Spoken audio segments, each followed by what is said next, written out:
Hello મિત્રો, તો બારે વરસાદનો માહોલ છે અને વરસાદના કારણે બહુ પવન પણ બહુ છે અને ઠંડી પણ લાગેલી છે. તો બહાર જવાનું મન લાગતું નથી, તો ઘરમાં રહે, સુરક્ષિત રહે. બહુ પવનના કારણે વરસાદ પણ બહુ પડ્યો છે અને બહુ પાણી પણ બહુ આવ્યું છે. નદીઓ રાહતાર કરી દીધી છે, ધમ મચાવી દીધી છે.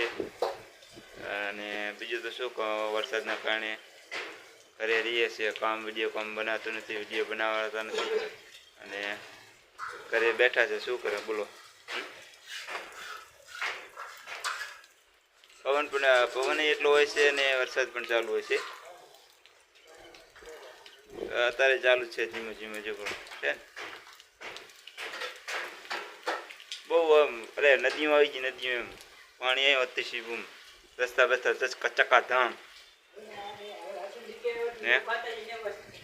અને કમળો પણ છે, પણ કામ ત્રણે સાથે જોઈએ પણ વિડીયો નહીં બનાવતા. એનું કારણ કે બહાર જવું ચાહીએ ગારા પાણીનો, એના માટે ઘરે જ રહ્યા અમે.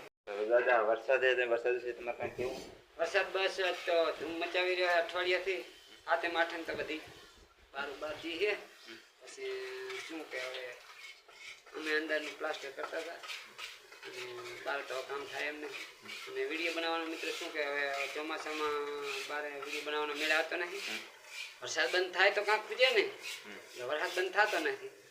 પછી માનો ને અંદર ધૂમ મચાવવા. અને બારે કે તમારે પવન અતિશયના કારણે નદીઓ પણ આવી છે. વરસાદ અરે ભરપૂર નદી હેડેરી છે, પણ આમ કે અત્યારે મેઠું પાણી પછી છેલ્લે જતા ખારું એવું છે. અને અરે ભમલો આજે કા ધારમાં માથેરો એવું છે.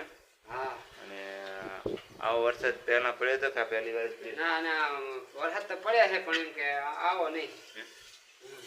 વરસાદ તો 2017માં પૂરા આવ્યા હતા ને બહુ અતિ ભારે વરસાદ થયો હતો. બસ અત્યારે એવો ઝરમર ચાલુ જ રહે છે, પણ પવન સાથે બહુ છે એટલે બીક લાગે ઝાડખા પડવાનું. બરોબર. તો અતિશય વરસાદ અને બહુ ધૂમ મચાવી રહ્યો છે. નદીઓ પૂર પણ આવી રહ્યા છે અને રસ્તા જામ થઈ ગયા છે. તો બધાને ખાસ સૂચના એક આપું છું કે ઘરે રહે, સુરક્ષિત રહે. 5 દાડા ત્યાં બાગડાને જઈએ, ઘરે કોઈ વંડા હોય, કોઈ ઝાડખા હોય તો એનાથી દૂર રહીએ ને આપણે જીવને જોખમમાં ના મેળ્યા ને.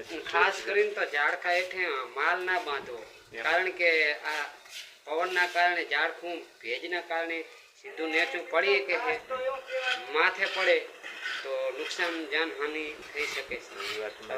બીજી વાત કે દિવાલ કોઈ જજરી હોય, જૂનું મકાન હોય, એના આજુબાજુ ના ઊભું રહેવું, બાળકોને ન જવા દેવા, એનો આપણો માતા પિતાનો ખાસ એવો પ્રયાસ કરવો પડે કે ચલો ભવનભાઈ તમને બે કાંક સંભળાવી દે. મિત્રો બધું કહેવાય ખોટી વાત છે.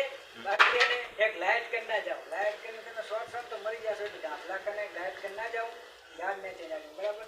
તો જય માતાજી. લાઈક છે, સબસ્ક્રાઈબ કરજો. કાંઈ કામકાજ હોય તો મને કોન્ટેક્ટ કરજો. ક્લાસ હા, તો કોઈને કહેવાનો મતલબ કે જૂઠ સમજીને ઓલું ના કરવું, એમ કે ક્યારેય બિના બની શકે.